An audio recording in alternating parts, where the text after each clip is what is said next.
The zoning board of adjustment meeting will please come to order. Adequate notice of this meeting was provided in the following ways.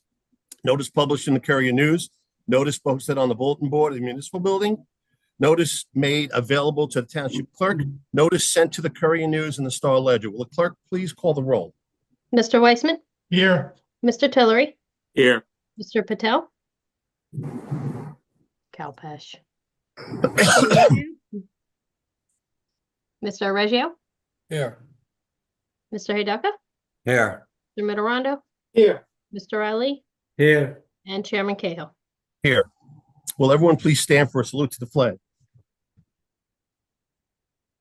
I pledge allegiance To the to the flag of the United States of America And to and to the republic for which it stands, one one nation, under God, indivisible, with liberty and justice for all. Mr. Keneally, are there any changes to tonight's agenda? Yes, there are.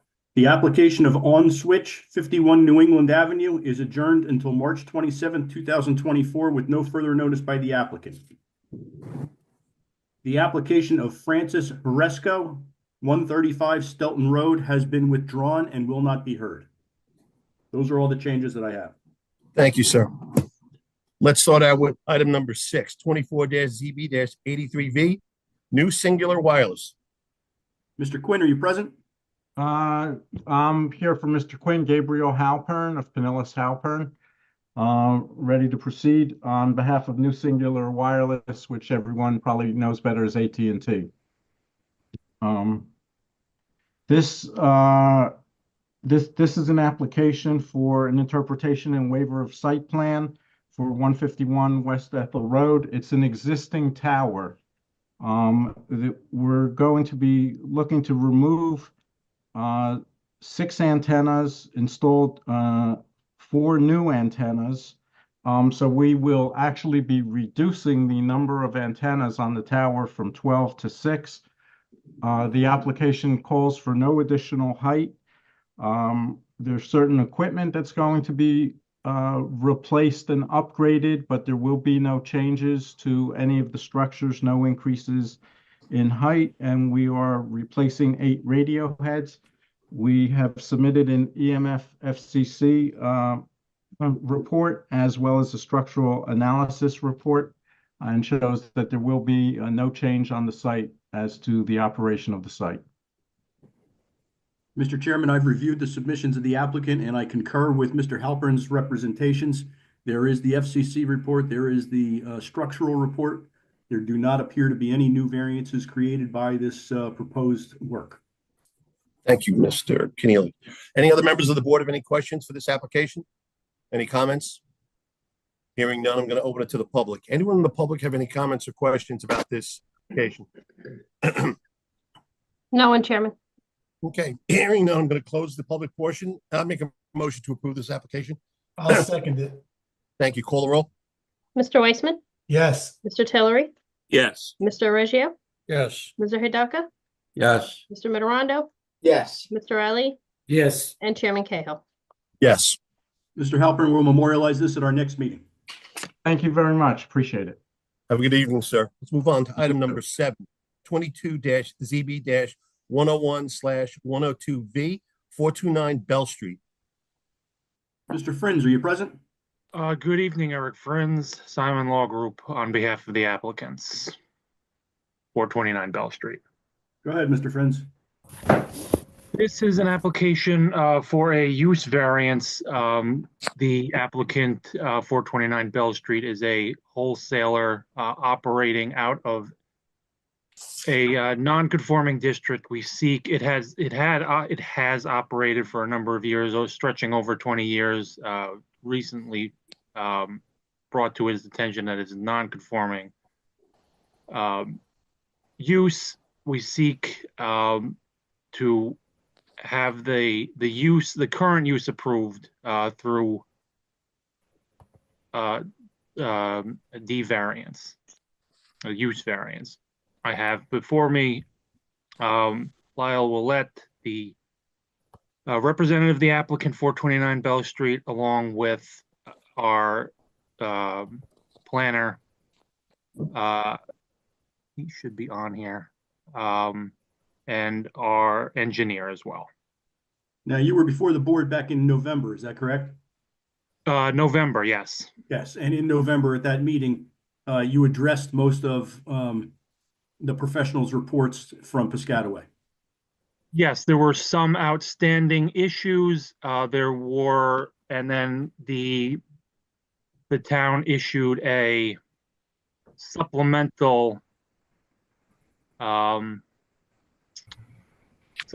report or supplemental requests based on their visit with the 429 Bell Street's applicant or representative, Mr. Willett. Okay, so there's no reason for you to go over all the testimony from November. So you should just address the unanswered issues or the new issues. Very good, thank you. So I would call Mr. Willett. Mr. Willett, you were sworn in to tell the truth at the last hearing. You remain sworn in to tell the truth. Please identify yourself for the record. My name is Lyle Willett. I live in Hackettstown, New Jersey. Thank you. So, thank you. Mr. Willett, you had an opportunity to meet with individuals from Piscataway Township back in December, is that correct? Yes. And they issued some requests or directives regarding the site that you had an opportunity to review? Yes. I'd like to go over that with you. Specifically for what you as a representative can do or represent for the company. The town said that the damaged curbing, especially the depressed curb at the parking lot entrance, will need to be replaced, and repairs will not be acceptable in place of a replacement. If you could address that issue. Yeah, we need somebody from the town on that to come and show us, you know, what areas that do need to be replaced in their opinion. I did walk it with you know, their representative, and you know, we saw a few places, but he said he wasn't the one that would be making that decision. So I'm going to need somebody else to kind of show us what to do, and you know, that stuff we're gonna address. Okay, there was also discussion of a requirement for landscape screening along the back of the structure that may be substituted for a mix of different types of plants to supplement the vegetation. Yeah, so we settled on doing arborvitaes, 8 foot on center. We're actually going to cut the asphalt in one of the areas that it was asphalted all the way up to the existing fence. So we're gonna go ahead and cut that asphalt and put some plants there. I'm sorry, someone have a question? No, it's a call. Oh, okay. And so the only thing that seems to be kind of one thing we don't want to do really is to put plantings actually between the building and the fence. It's about a 15-foot area that it's not going to serve any purpose to put plants back there. We don't operate anything back there. There's no machinery back there. There is some existing plants and that stuff that are hanging on by a thread. So it's just not a great place to put plants. There's no sun back there. So what I would like to do is do plants from the corners of the building, the east and west corner, out to the property line with plants. Okay, just for a second, Mr. Friends, let me try and expedite this a little bit if I could. Sure. Jonathan, who works for the township, has a list, the same list you're reading, you're going in a different order.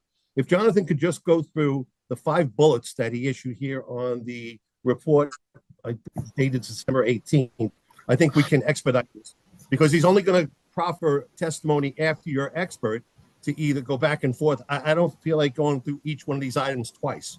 No, So that's let my expert, Jonathan Mizrahi, come on, address what he wants and his requirements and what he's asking for the township, and then you can address that, or you have your expert, Mr.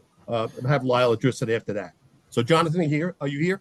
Yes, thank you, Mr. Chairman. So, following my meeting with Mr. Ouellette, 18th of December, we had several follow-up conversations internally with staff, which generated some of these comments that are in this memo. We were very willing to compromise on the location of the dumpster, essentially allowing them to remain where they are on site, just formalizing that enclosure and making up the parking elsewhere on site. We feel comfortable with this being a condition of approval. The second point, Mr. Ouellette and I observed the curbing on site. Following that conversation on site, I spoke with the supervisor of engineering, and that is when we identified specifically all the depressed curbs at the entrance that's damaged needs to be replaced, not repaired. So that is coming not from myself, but from the director of engineering as a direct result of our conversation, Mr. Ouellette, following that site inspection. There was also a clarification on the policies with the township sidewalk fund. A sidewalk must be installed here along the frontage. Secondly, the landscape plan that your expert provided or sketched rather during the November meeting was rather heavily screened. The compromise that we discussed during that December 18th site visit was that we could supplement the existing landscaping with some additional plantings out there, not necessarily the full extent that your expert provided, but a compromise that would still provide some screening.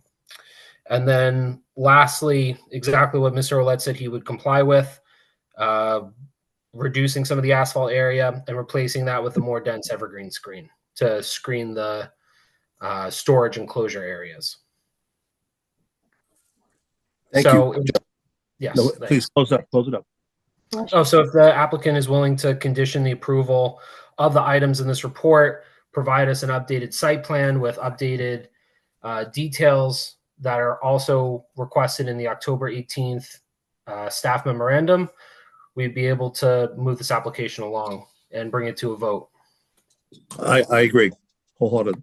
Mr. Chairman, I apologize for being late. Was there a That's okay, discussion on lighting? No, there hasn't been. I did discuss it with this applicant. What is the position on the outdoor lighting now?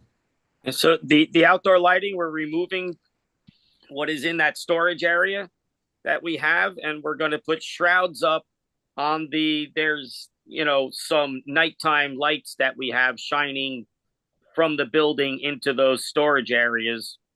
And we're going to put some shrouds on them to prevent that from shining into the residents' houses.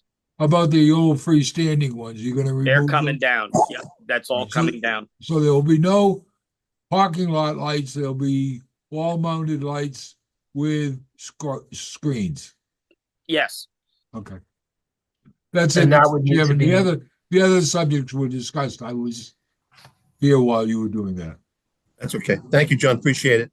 Mr. Ouellette, after the testimony of Mr. Mizrahi, do you have any issues with every point that he came out with? Because if you don't, I think we can push this along and get you guys the approval you want. The sidewalk, I'd like our planner to speak to. Oh. That's okay. Okay. Hey, Mark. Mr. Friends, put on So your. we have our planner, Mark Remsa. He was not Mr. Remsa, are you previously present? sworn, so he would have to be sworn, but he's currently here. Mr. Remsa, are you here? I am. Okay, I need to swear you in. Could you raise your right hand? Do you swear that the testimony you're about to give should be the truth? I do. Your name and address, please? My name is Mark A. Remsa, R-E-M-S-A. Address is 10 Dewberry Court, Mount Laurel, New Jersey. Thank you. You're welcome. So, Mr. Remsa, if you could just give the board just a little background on your qualifications. Yes. I'm in New Jersey. I'm a licensed professional planner and landscape architect. I've been in those fields for over 45 years. I currently serve 3 municipalities as their planner. I've also appeared before New Jersey Superior Court as a professional planner. So your qualifications are fine. We can proceed. Thank you. Thank you. So, Mr. Remsa, if you could just address the curb, not the curbing, I'm sorry, the sidewalk that is pretty much essentially holding up this. Mr. Sure. Friends, you are also here for a use variance. I think we No. need use variance testimony from the planner. Yes, no, absolutely. So, yes, I certainly understand the importance of having sidewalks and the complete streets concept for municipalities. But we have to look at the application of where sidewalks go in terms of the context of the area that they're located. So when I visited Bell Street, I noticed that, of course, it's a dead-end street. There's only a few uses that really gain access. At the end of the street is that multi-tenanted light industrial building, and there are no other sidewalks anywhere in and along Bell Street. There's a vacant wooded lot. There's a construction yard with storage, and so what I did was I looked at New Jersey Transit's bus lines because sometimes you can have public transportation that would provide pedestrians to their jobs. So in this case, though, the closest bus line is in New Market area, and I looked at the Google Maps to see the length of time it would be to walk there. So the closest is roughly an hour's walking distance away. So when I looked at the uses that are on Bell Street, there are no pedestrian traffic generators at all. It's a dead end street, and most of the traffic, all of the traffic actually, is all vehicular based. So in this case, if I were to look at the application of complete streets for sidewalks, they're really not would be warranted on Bell Street. So that was my review of the application of putting a sidewalk along Bell Street. And could you also speak about the conduit? Well, the conduit, I know there's a request to put a conduit. I couldn't find anywhere in the ordinance that required an applicant provide a conduit. And generally, my experience is conduits are installed by the utility companies because they have the specific specifications for conduit if they're going to have one for any kind of underground utility. So I'm unsure why you, the applicant, would be required to put a conduit along your property. Okay. Could you also address we're here seeking also a use variance, if you would address that yes. for the board. Yeah, so I am going to provide you the background and then the proofs for the use variance. I don't want to belabor this. I'm sure the board members are very familiar with the property.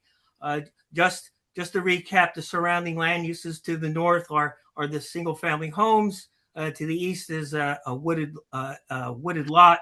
Across Bell Street to the south is a very large construction yard with storage of equipment and material. And at the very end is that multi-tenanted light industrial use. So the character of the surrounding area is principally light industry.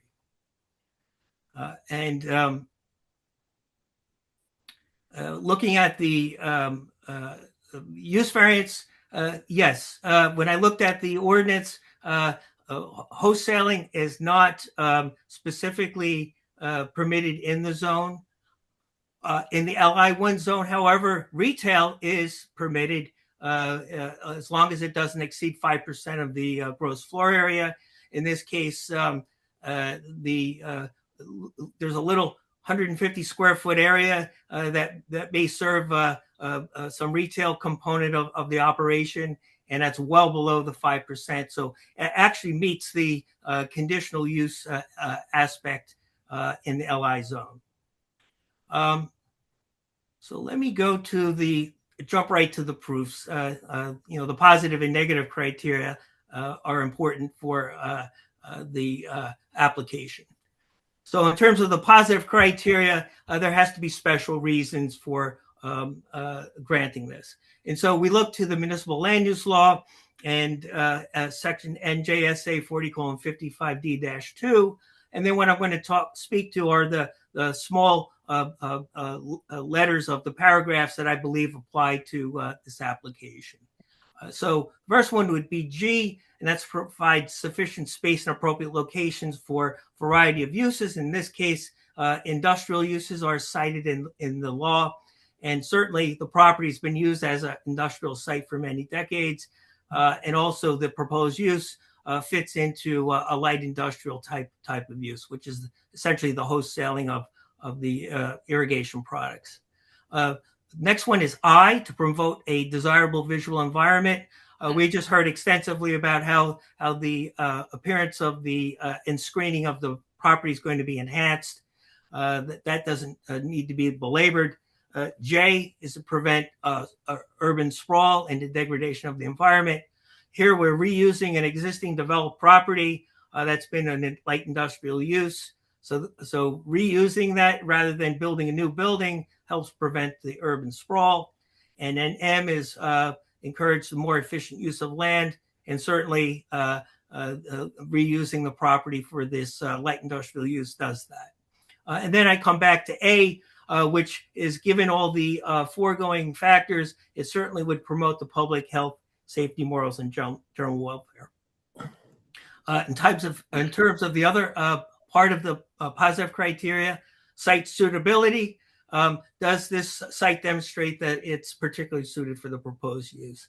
And I would say that it does. It's been used as a light industrial use, very small building. The type of use here doesn't require a very large building, and also the limited outdoor storage that's required, the site can provide.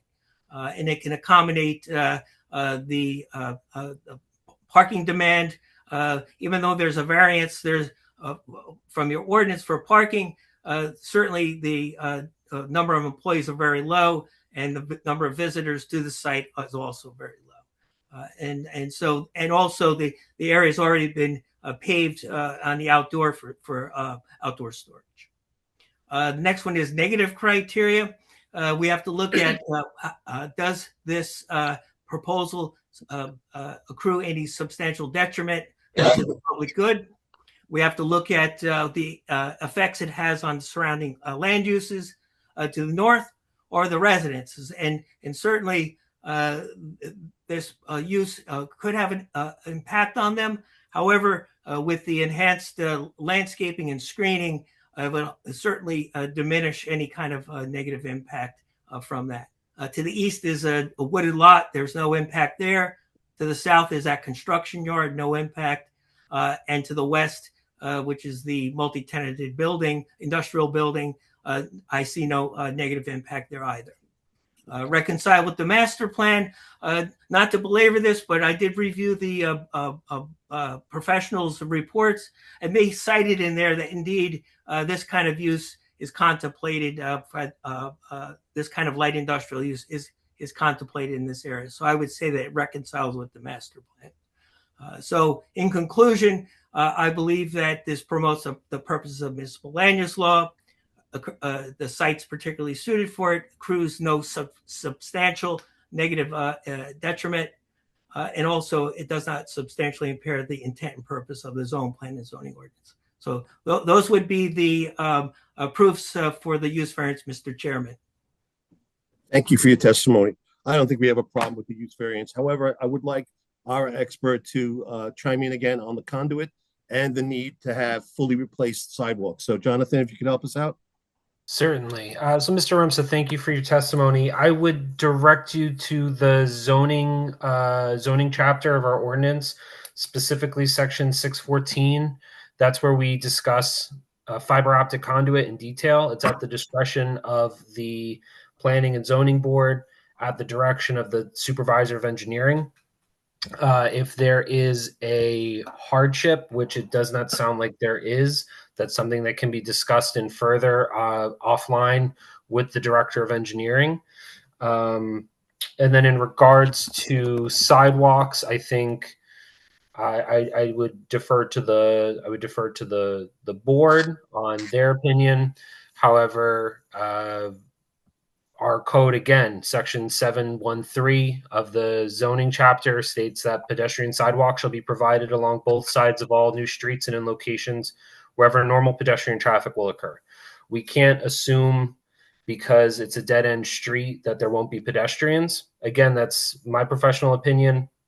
I'll defer to the board for their vote on this matter, but those are my opinion on those 2 points, Mr. Chairman. Thank you, Jonathan. I appreciate it. Mr. Finns, you want to wrap it up? If I could just make one comment, Go, John. the sidewalk issue is, it's like, when do you start?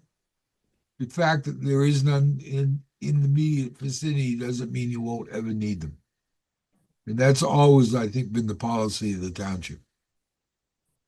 Thank you, John. I appreciate it. Well, then I would just ask, I guess, again, Mr. Willett, if he is willing or able to accommodate these requests, that we can get the, potentially get approval on this application. Yeah, we are going to do what the board decides. Yes. Okay, let me chime in here just for a second. This board relies heavily upon the testimony and the expertise of someone like Mr. Mizrahi and John Chadwick. 99% of the time we vote along the parameters and the guidelines they provide us. So if you can agree to the 5 bullets that we just went over, and the expert testimony that was provided, I think that you could have a good outcome with tonight's vote. That's the last thing I'll say. Okay. Mr. Chairman, Okay. we do need to open including the elimination of the parking lot lights. Yes, that would be included as a condition. That wasn't one of the 5 points. That's why I mentioned it. Oh, thank you, John. I apologize. Yeah, you brought that up and it was offline. Okay. Any other members of the board have any questions or comments about this application? Hearing none, I'm going to open it to the public. Anyone in the public have any comments or questions about this application? No one, Chairman.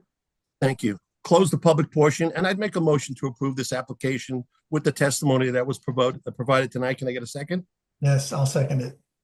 Thank you. Please call the roll. Mr. Weissman, Yes. Mr. Tillery, Yes. Mr. Reggio, Yes. Mr. Hidaka, Yes. Mr. Mitterondo, Yes. Mr. Riley, Yes. and Chairman Cahill. Yes. The application has been approved. We will memorialize it at our next meeting in a written document and send that document to you. Good luck. Thank I you. thank the board for their Thank you, time. gentlemen. Thank you very much. Let's move on to item number 9, 24-ZB-57V, 900 East 92nd Street, LLC. Excuse me.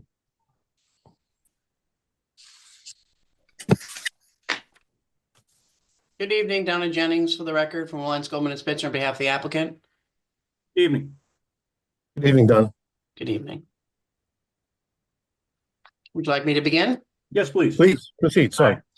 Thank you. As the board is aware, the applicant is here this evening seeking preliminary and final major site plan approval with 1 bulk variance and 1 design waiver to construct a 3-story, approximately 127,722 square feet self-storage facility with related site improvements on property located at 1659 South Washington Avenue and identified as block 5601 lots 2.05 on the township's tax map.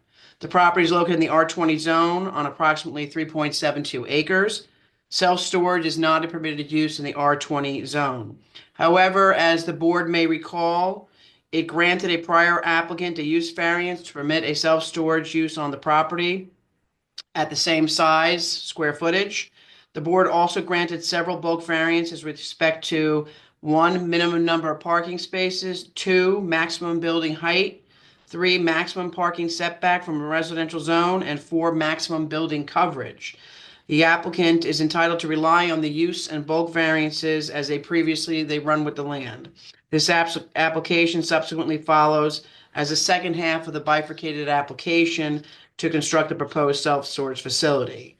The applicant further requests 1 new bulk variance related to the maximum permitted fence height in a residential zone. It requires a fence situated on top of a retaining wall that combined will exceed the ordinance maximum of 6 feet.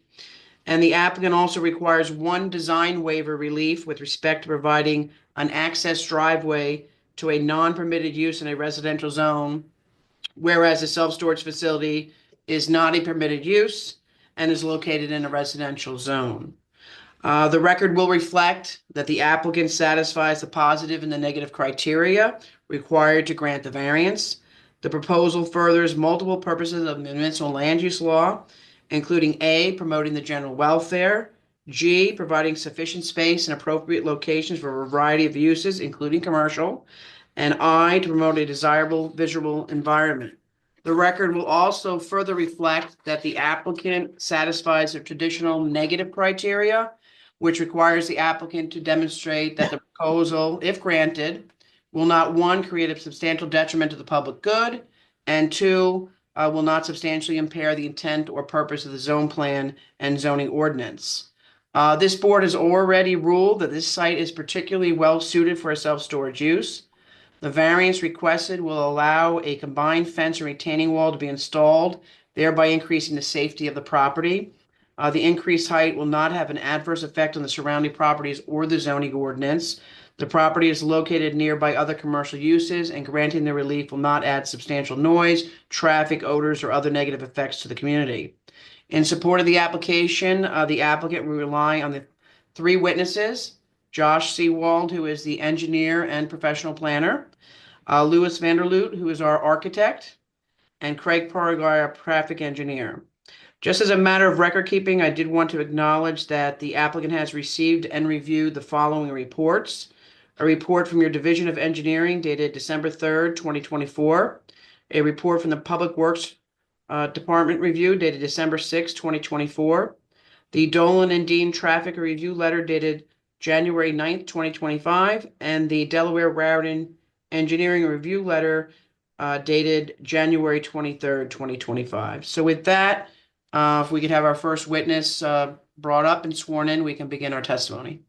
Who's the first witness? It's going to be Josh Seawald. He's right there. Mr. Seawald, are you present? I am. Yes, sir. Could you raise your right hand? You swear that the testimony you're about to give should be the truth? I do. Your name and address, please. Josh Seawald, Sewald, from Dynamic Engineering Consultants. My address is 1904 Main Street in Lake Como, New Jersey, 07719. Thank you. If you could, Josh, for the benefit of the board, please give your background and qualifications. Certainly. And thank you, Donna. Good to see you again. I have a Bachelor's of Science and a Master's of Science in Civil Engineering. I've testified before over 100 land use boards in New Jersey. I last testified in Piscataway in January of 2020 and April of 2020, but it's good to be back here. And I'm a partner at Dynamic Engineering Consultants. And you're testifying both as a professional engineer and planner?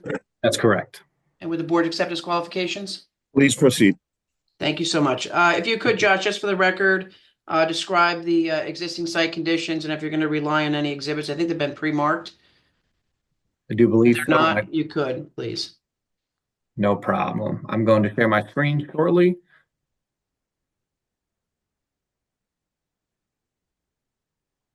Let me know if I can get a thumbs up from someone that you can see. Thumbs up. We can your say. screen. Yep. Fantastic. So this is the aerial map exhibit. I do believe we provided it to the board. It's prepared by my office. It also is very similar to sheet 2 of the record civil drawings. Basically what this exhibit is an aerial map outlining the property so we can go through the existing conditions. For orientation purposes, because I'm not standing before you in person, to the left side of your screen is to the north, to the south side is to the south. The bold yellow line is the actual property boundary. The dotted yellow line that you see in the center of the map is approximately the 200-foot property owners list. And then the light blue color are the different zone lines over the existing property. As Donna mentioned in her opening, of course, the property is block 5601, lot 2.05. The address is 1659 South Washington Avenue, which is also a Middlesex County route of 665. It's approximately 3.72 acres in size. And out there today, there is 2 existing curb cuts. If you've been to the property or driven past it in your time in Piscataway, you'll see that there are a couple of residential dwellings out there and other residential and shed-like features that will be completely removed should this board vote favorably this evening. To the north of our property, again, which is to the left side of our plan, you'll see Dottie's Creek, and then you will see the Piscataway Town Center. To the south of our parcel is hundreds of linear feet of woods, and then you will see a landscape yard and area and business to the south. To the east of us is additional woods and undevelopable area due to the stream, but located between the SC zone and R20. To the west and across South Washington Avenue, which is at the bottom of the exhibit that's before you, is an existing warehouse that's out there today. So overall, you see that we're surrounded by commercial industrial uses. To the south of us is a landscape yard, and it's looking for us to talk about the site plan approval with the prior use variance. As Donna mentioned, and I don't want to belabor the board and waste your time, but application 23ZB24 did permit a use variance for this project and multiple bulk variances. I'm happy to report that none of the bulk variances that were approved are being modified with this application tonight. What I'd like to do then is flip over to my site plan rendering, which is currently on the screen. So same orientation. To the left of the street is to the north, to the right is to the south. It's much more zoomed in, so everyone on the board can see what we're proposing. You'll see South Washington Avenue is at the bottom of the plan that's running in the north-south direction. This is the site plan overlaid onto the landscape plan from the record civil drawings and then colored for tonight's presentation purposes. What you will see from the prior approval is that essentially we took the same building size, same number of spaces, which I'll get into the details shortly, and we made it parallel with South Washington Avenue. So what we're proposing for this evening is a 3-story climate control, Class A modern self-storage facility that will total approximately 127,000 square feet. That building is located in orange color box that you see on the plan. Everything else surrounding the building in light gray is the parking aisle and the drive aisles. And then outside of those areas, you'll see various different colors of green, and that's existing woods and the new landscaping that we'll be discussing this evening. Again, as Donna mentioned in her nice opening, the use variance runs with the land. And the only 2 relief that we're seeking, which I'll get into shortly, is the size of the fence and then a design waiver associated with the driveway. Overall, the intent and purpose of this site plan layout, again, is to match that prior approval. One of the main reasons we mirrored the former layout, made it parallel with South Washington Avenue, is based on the grading and the drainage of the property, which I will get into shortly as well. Operations is always very important. We are going to comply with the conditions of the prior approval. However, just to reiterate them for the record, based on the new applicant's business operations. The facility will be open from 6 a.m. to 10 p.m. And our customers, once they're leased up, will have either a key fob or a key code to be able to enter the facility. However, there will be office hours operating between 9 a.m. and about 6:30 p.m. Monday to Friday. Saturdays and Sundays, we're usually open half day, 9 a.m. to 1 p.m. Approximately 2 employees will be able to run this facility. Although it's 122,000 square feet, the office is pretty small, and really that one person is helping leasing up units. Loading and deliveries. We have, and you'll see in the architectural drawings coming up shortly from my colleague Lois, that there is a covered loading area, as well as a large 30 by 150 foot striped area on the northern facade of the building. My cursor, I'll put the hand so it's a little bit more clear, referencing the site plan rendering. Again, 30 by 150 feet of striped loading. In addition to that, there's 10-foot loading striped area around the building, and that's associated with our drive-up units. Lastly, we want to confirm that there's no outdoor storage. All of our storage is located inside the building, whether in drive-in units, roll-up doors, or inside to our interior units. And of course, our facility will have security with cameras on the outside, as well as the inside area of offices, loading spaces, and the hallways, but they will not be located within the units.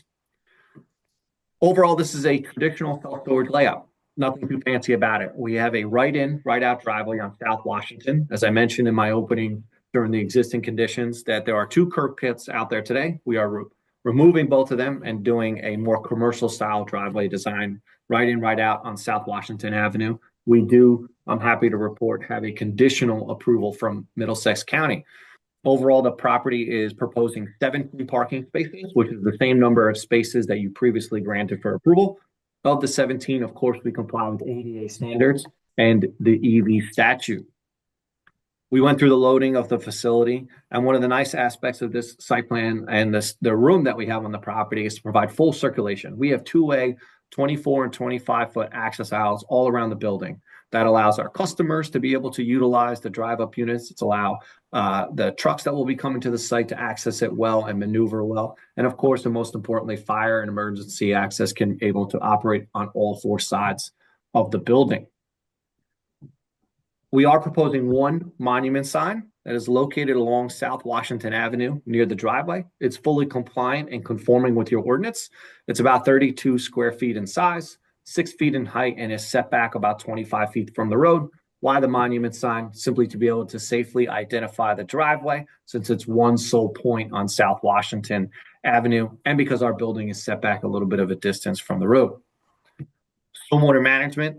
Overall, the property has about 15 feet in grade change from the south side to the north side, which is right to the left on the screen, heading towards Dottie's Brook. Our stormwater management facility, of course, will comply with all standards. We will certainly comply with any requests from the DNR engineering review letter, as well as your other professionals. I am happy to report that we have our DEP approvals on the property, both with the floodplain and wetlands. In addition to that, our stormwater management facility will comply with all 4 prongs of stormwater, which again, just for the record, is quantity, quality, groundwater recharge, and green infrastructure.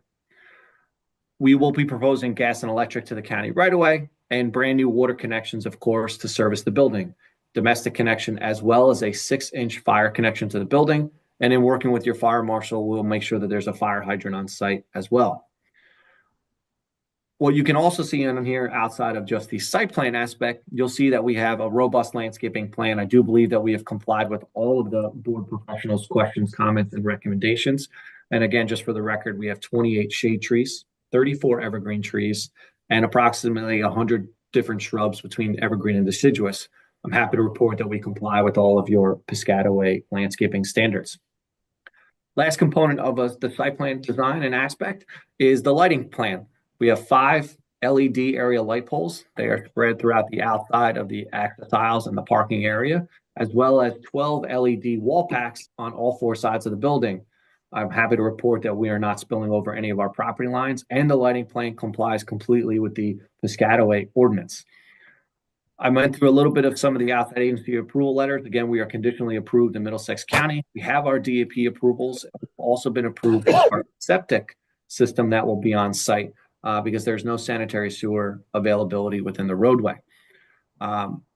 Finally, in our opinion, basically the layout that's presented before you on the exhibit that's on the screen complies wholeheartedly with the original use variance approval. And what we've done here is prepared a full set of robust civil drawings, traffic report, architectural plans, as well as our stormwater report to show that we comply with the vast majority of all of the standards and requirements from Piscataway. And I think there's probably a good pausing point. See if anyone has any questions, Donna, before I get into some formal planning testimony. Any members of the board have any questions or comments at this point? Yeah, I do, Artie. How many yard hydrants are going to be on the property, or how many fire hydrants? We have 1 proposed right now, sir, and that's located on the eastern side of the property, to the back of the building. And the building will be fully sprinklered as well. Is there a hydrant out in the front anywhere? Or you're just having that 1 hydrant there? I have to look at the street view. I could do that for you in a second to see if there's any existing infrastructure along South Washington. Based on the prelim review we've gotten from Piscataway's fire department, is that they know that we will have a 6-inch fire main going to the building, fully sprinklered. There will be FTP connections around the building. And then what they wanted was a hydrant in the rear. So for redundancy purposes, if there's a request for a second hydrant, we can certainly work with the fire department on that. But we've gotten their preliminary approval on what's being proposed this evening. Okay. Thanks, Artie. Any other members of the board have any questions for the testimony that's been? I have given one so- question. Is there a Oh, Joe. lights out policy on this property? Mr. Chadwick, the applicant, because they limit the hours from 6 to 10, we expect that the area light poles and majority of the wall packs, other than the ones over, say, the front door for security and maybe the driveway, will turn off after operating hours. Fine, so you agree to that? Yes, sir. Fine. Thank you, John. Any other members? Okay, you can proceed. If you could now, Josh, just touch on the variance and the design waiver we were seeking. Absolutely. So the single variance that we're seeking is ordinance section 21-619-1. It talks about fences not being more than 6 feet tall in residential zones. Again, I believe this ordinance discusses this so that when you're doing a residential house and maybe you're doing something in the backyard next to your neighbor, you don't have an 8, 10, 12 foot tall fence. What we're seeking, and it is applicable because we are in the R20 zone, we're seeking a variance because if you take the fence and you put it on top of our retaining wall that's located in the northeast section of the site, it's approximately 13.23 feet. So because of the drop in grade, as you heard in my existing conditions testimony, there's over 15 feet of grade change across the site. Based on the pinch point in the corner of the property and the turnaround for our full circulation, we need about a 6.5 foot tall retaining wall. Due to fall protection standards, we are then proposing a 6 foot fence on top of it. So essentially what we're seeking here is a straightforward C2 variance. We believe the deviation can be granted by your township zoning board of adjustment simply because the benefits outweigh any type of detriment. The retaining wall, again, like I mentioned, is due to grade change on the property. It's a safety consideration that's required by the building code requirement. And in my professional opinion, there's no impact of the wall/fence to any of our surrounding neighbors. To the north of us is wooded area and a stream, but even beyond that is the Piscataway town center. To the east of us is woods and no neighbors. So there's really no impact of that fence. And really, it's just a safety measure. Like I mentioned, there's no substantial detriment to the public good, certainly no detriment to the zone plan or the zoning ordinance. This board has rigorously reviewed this site, not just in their prior application with the use variance, but now with the full set of land development drawings. I believe that is consistent, again, with the master plan. And like Donna mentioned in her opening, it advances several purposes of the municipal land use law of A, G, and I. Overall, we're seeking this variance from the board to put a fence on top of a wall for safety purposes. From the design waiver standpoint, it's a simple ordinance that talks about not allowing a driveway to be permitted to access a non-permitted use within a residential zone. But as this board is aware, we've gotten use variance approval for the self-storage facility. We're seeking here to simply provide land development approval. And we believe that kind of the approval of the driveway will be subsumed into the rest of the relief as well as the program that we have. But overall, there's no negative impact if we anticipate this site to be successful with the self-storage facility. We need a commercially driven driveway. Again, we're on South Washington Avenue and we have conditional approval from the county. So I believe that the driveway can be permitted and approved without any negative impacts. Thank you. And I guess just as a matter of record keeping, you had an opportunity to review the 4 review letters from the board's consultants. And is there any issues in those reports you want to discuss? I don't believe so. That there's a couple comments left, or I'll say for cleanup, that could be conditions of resolution of approval, Donna, and then we will comply and work with them in that post-approval condition. That's all the direct questions I have for this witness. Thank you. Jonathan, can you jump in with any issues that you might have? The only thing I saw was a lack of conduit on the civil drawings. Otherwise, the drawing and the testimony have addressed all of my comments. Hey, Jonathan, we'll be providing that conduit along the frontage. We can withdraw that from the variance request application, and we'll make a note on the plans accordingly. Perfect. Thank you. Certainly. Any other members of the board have any questions or comments about this? Ms. Jennings, you can proceed. Sure, I'd like to call this time our architect, Lewis. Lewis, are you present? Yes, I am. Could you raise your right hand?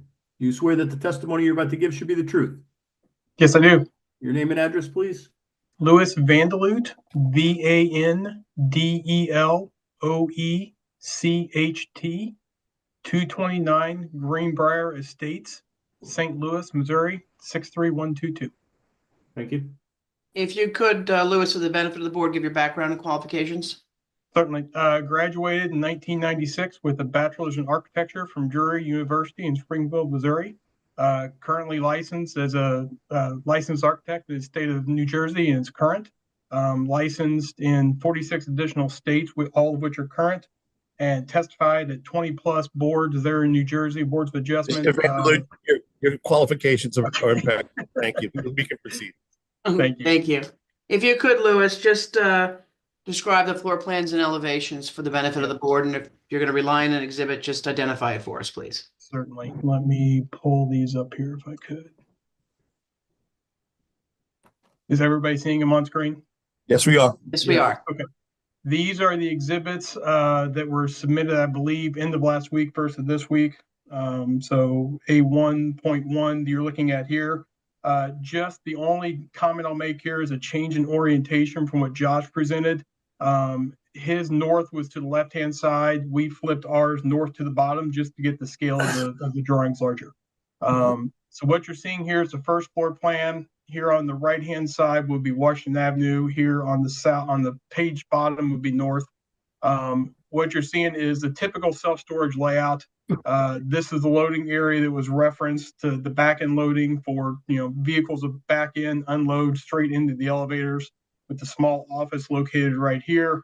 In that office is a small restroom for the office employees, and then additional restroom for users of the facility. Fire pump and electrical room located right next to it, and then the typical kind of layout runway of a self-storage unit or self-storage facility.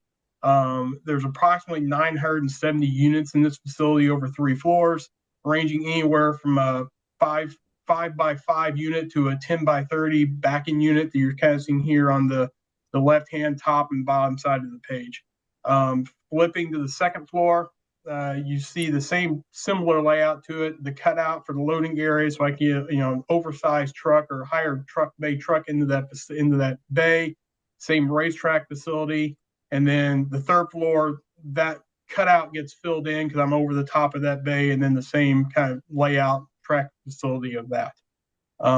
Flipping then to our elevations, what you're seeing on screen are probably the most prominent elevations. The north elevation and the west elevation facing the street. This is what we typically use for a modern self-storage facility. It's a mix of metal panels and what we call a Nichiha panel. It's a cement fiber panel, similar to a siding, with a mix of glass then at the office and at the loading area. And then probably the feature that we've done most prominently on all of our self-storage facilities, what we call display window area. This is a shallow recessed area inside the building that when you see it from the outside, you'll see display doors, of what the storage unit looks like on the inside. So this is all vision glass, but it doesn't show, into somebody's storage unit or storage space. The colors that we have here are fairly typical for a self-storage facility, usually, whites and grays, whites and tans, with usually one pop of accent color. The other thing I'll note on these two elevations are the signage locations were proposed to the wall sign. Approximately 50 square feet. We're showing 2 locations for those signs. Depending on where the operator comes in, they may choose one or the other. Regardless of which one it is, they'll comply with the zoning ordinance, as we pick the final operator. One thing I will note is a lot of times we get asked, will the colors change when we pick a final operator? The answer is no. What we're presenting to you guys is what will be built on the building. The last note I'll make here on these 2 elevations is in regards to mechanical screening. the mechanical units on these facilities usually very low. You're not talking a large box unit like you see like on an office building. These are more what I would call more small residential style, compressor units on top of the building. Once we get those located, we will locate them. So either via line of sight or, unit mounted screening that will comply with the city's ordinances will be provided on these 2 units. Most of the time, these things are, 75, 100 feet from the corner of the building. So from the street, there's no way you can see them, and we ensure that. Flipping then to the last 2 elevations, we have the south elevation and the east elevation. The south elevation shows the slope and the gutter line as the roof drainage slopes from, call it, the north to south. It will be picked up in the drainage, the continuing of the drive-in units, and then the east elevation is just a simplified, of the other 2 elevations because it's the farthest one away from the street. Those are the exhibits we have, and Don, if there's any other questions, I'd be more than happy to answer them. That's all the direct testimony I had for you. Okay. Any members of the board have any questions? I have one question. Please, John. The selection of the color for the doors. Mhm. It just seems that it takes away from the gray, the blue, the white of the principal building. Yes. I'm asking a question to the architect. Yes.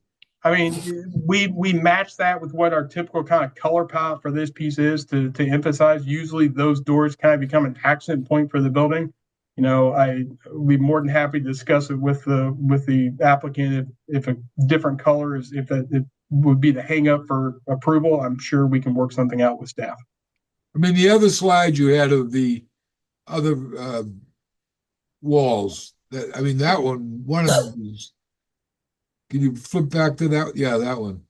It just seems those, I guess they're orange or opaque or whatever color that is, takes away from the building itself. It would seem something that's more into the gray and the white would be more appropriate, but Are you suggesting I'm color, just John? making a comment whether you had thought about it.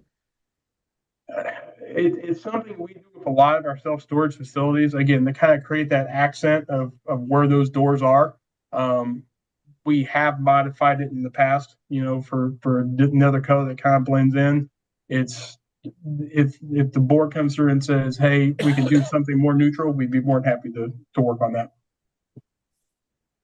I would suggest it. Okay, understood. Thank you, John. Any other members have any questions? John, you have any questions, Jonathan? Not at this time, no. Thank you. Okay, great. All right, Ms. Jennings. Sure. And then our last witness is our traffic engineer, Craig. Is Craig present? I'm here. Could you raise your right hand? You swear that the testimony you're about to give should be the truth? Yes, I do. Your name and address, please. Name is Craig Perigoy, Peregoy, business address 245 Main Street in Chester. More importantly, home address is here in Piscataway. So I drive by this site probably a dozen times a week for the past 15 years. If you could, Craig, give the board the benefit of your background and qualifications. Sure. I have a bachelor's degree in civil engineering from Virginia Tech. I'm a licensed professional engineer in New Jersey, and I testify pretty much on a nightly basis in front of planning and zoning boards, including here in town a few times. Awesome. Thank you so much. You can proceed. Okay, if you could just confirm for the record that your office prepared a traffic impact analysis dated July 29, 2024? We did, yes. And if you could just describe the existing roadway conditions?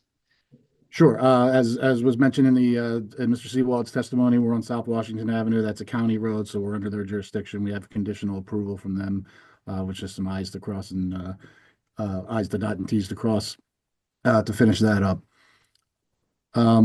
You want to just keep going, Donna? Yeah, if you want to address the site traffic and what do your findings in your report? Sure.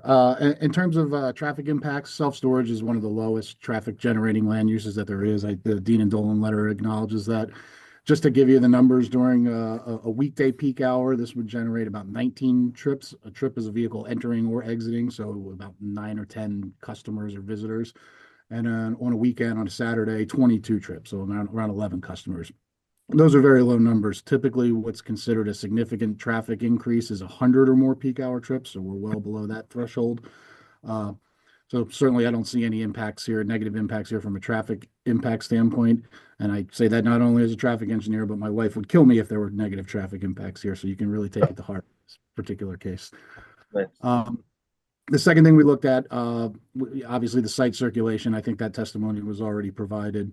But the parking supply, I referenced the ITE's or Institute of Transportation Engineers parking generation manual. It gives us, for different land uses, the actual counted peak parking demand. And for this size self-storage, if I look at either based on the number of units or based on the square footage, it says that the peak demand will be 13 spaces. We have 17 striped parking spaces.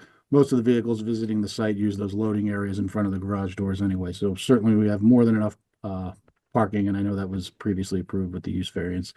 So all in all, this is, this fits perfectly in terms of traffic impact. The site's laid out well and has plenty of parking. Thank you, Craig. That's really all the direct testimony we have from the traffic engineer.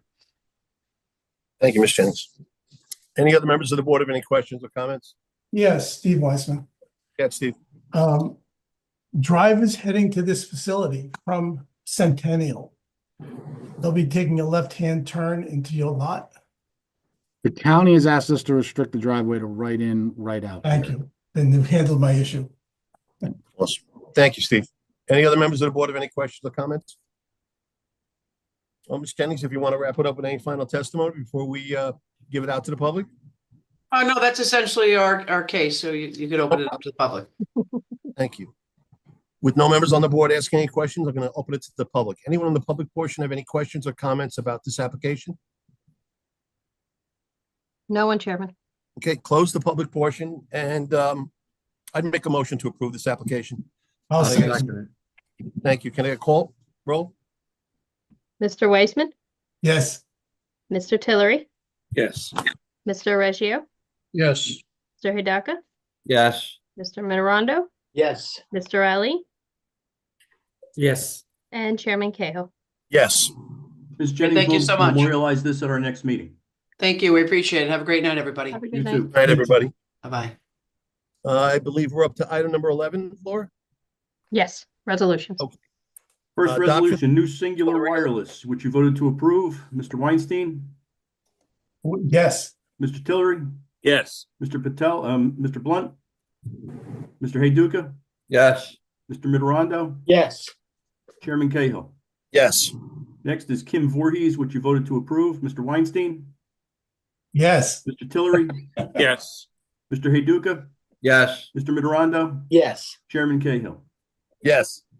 Next is Jeff Sundeloff, which you voted to approve. Mr. Weinstein, Yes. Mr. Tillery, Yes. Mr. Heyduka, Yes. Mr. Mitterondo, Yes. Chairman Cahill. Yes. Finally, Eva Cook, which you voted to approve. Mr. Weinstein, Yes. Mr. Tillery, Yes. Mr. Heyduka, Yes. Mr. Mitterondo, Yes. Chairman Cahill. Yes. Those are all the resolutions for this evening. Okay, item number 12, adoption of the minutes of the regular meeting of January 9th, 2025. All in favor, say aye. Aye. Was that you, Mr. Weinstein? Yes, it was. Weissman. Item number 13, adjournment. All in favor, say aye. Aye. Okay, guys, great meeting. Thanks so much for coming out again. Stay warm. Feel and better, we'll see- Sean. Good night. Good night. Yeah, Good it's evening, once a everyone. month. Good night, all. Thank you. Good night, night. everyone.